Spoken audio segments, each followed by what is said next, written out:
প্রিয় ষষ্ঠ শ্রেণীর শিক্ষার্থীরা, শুভেচ্ছা নিও।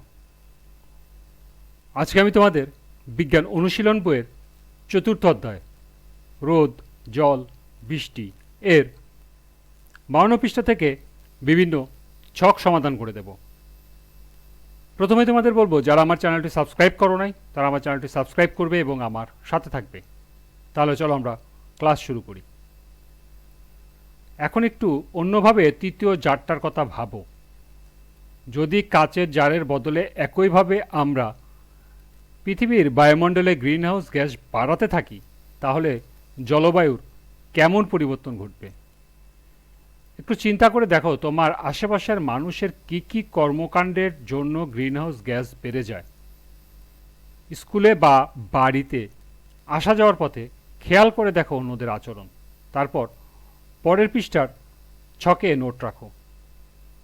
পরের সেশনে শুনে নিও অন্যদের কি মত। এখানে পরের পৃষ্ঠা কথাটি ভুল আছে, ছক এ পৃষ্ঠাতেই আছে।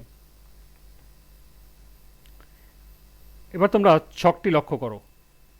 বাম পাশের কলামে আছে আমরা এমন কি কি করছি যাতে বাতাসে গ্রিনহাউস গ্যাস বেড়ে যায়, আর ডান পাশের কলামে আছে এই কাজের সাথে গ্রিনহাউস গ্যাস বাড়ার সম্পর্ক কি। তাহলে চলো এখন আমরা এই ছকটির সমাধান দেখে নিই। আমরা এমন কি কি করছি যাতে গ্রিনহাউস গ্যাস বেড়ে যায়। 1. আমরা তেল, গ্যাস ও কয়লার অতিরিক্ত ব্যবহার করছি। এই কাজের সাথে গ্রিনহাউস গ্যাস বাড়ার সম্পর্ক কি? কার্বন ডাই অক্সাইড এবং নাইট্রাস অক্সাইড উৎপন্ন হয়। 2. বিভিন্ন উদ্ভিদ, প্রাণী তথা জৈব বস্তুর পচন, এর সাথে গ্রিনহাউস গ্যাস বাড়ার সম্পর্ক হল ফলে বায়ুমণ্ডলে মিথেন নির্গত হয়। 3. গবাদি পশু যেমন গরু, ছাগল, ভেড়া প্রভৃতি পালন বৃদ্ধি, এর সাথে গ্রিনহাউস গ্যাসের সম্পর্ক হল গবাদি পশুর খাদ্য হজমের কারণে প্রচুর মিথেন গ্যাস বাতাসে ছাড়ে। 4.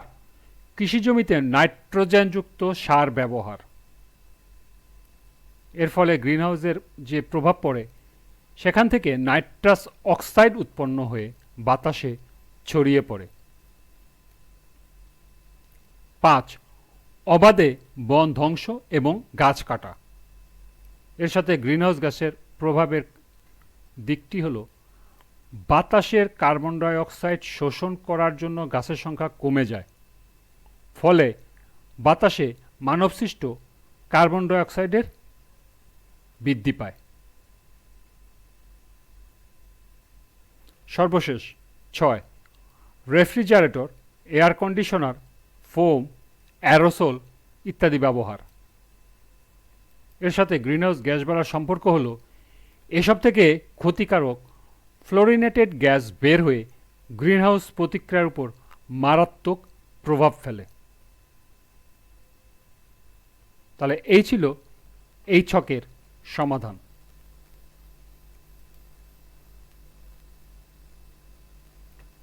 এরপর একটি বাড়ি কাজ আছে, লক্ষ্য করো। গ্রিনহাউস ইফেক্ট ছাড়াও জলবায়ু পরিবর্তনের জন্য আরও অন্য কারণ আছে। তার মাঝে একটি হলো অ্যাসিড বৃষ্টি। বাতাসে জলীয় বাষ্পে অ্যাসিড মিশে থাকলে তা বৃষ্টির সাথে পৃথিবীতে এসে পড়ে। তোমরা ভাবতে পারো যে এর এমন কি, বৃষ্টির অ্যাসিড ক্ষতিকারক হলে তো আমরা সব ঝলসেই যেতাম।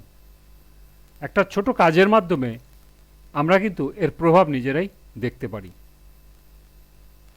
অর্থাৎ এখানে একটি পরীক্ষা করার কথা বলা হয়েছে। লক্ষ্য করো, বাসায় দুটি গাছের পাতা নাও। প্রথম পাতায় কয়েক ফোঁটা পানি আর দ্বিতীয় পাতায় কয়েক ফোঁটা অ্যাসিড দিয়ে রাখো। অ্যাসিড কোথায় পাবে ভাবছো? আমাদের প্রায় বাসাতেই রান্নাঘরে ভিনেগার ব্যবহার করা হয়, সেটা কিন্তু এক ধরনের অ্যাসিড।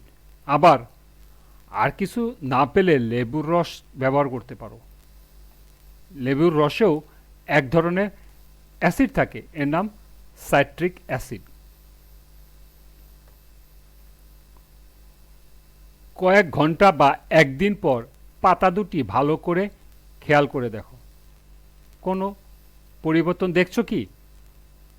দেখলে নিচে নোট রাখো, বা পাতার চেহারা কি দাঁড়িয়েছে তা এঁকেও রাখতে পারো। অর্থাৎ দুটি পাতার একটিতে কয়েক ফোঁটা পানি দিতে হবে এবং আরেকটি পাতার মধ্যে কয়েক ফোঁটা অ্যাসিড বা ভিনেগার বা লেবুর রস দিয়ে কয়েক ঘন্টা রেখে দিতে হবে বা একদিন রেখে দিতে হবে। একদিন পর দুটি পাতার অবস্থান কি হয়েছে, দুটি পাতার চেহারা দেখতে কি হয়েছে তা তুমি এখানে লিখতে হবে অথবা ছবি এঁকে দিতে হবে। তাহলে চলো আমরা এ ছকের সমাধান দেখে নিই।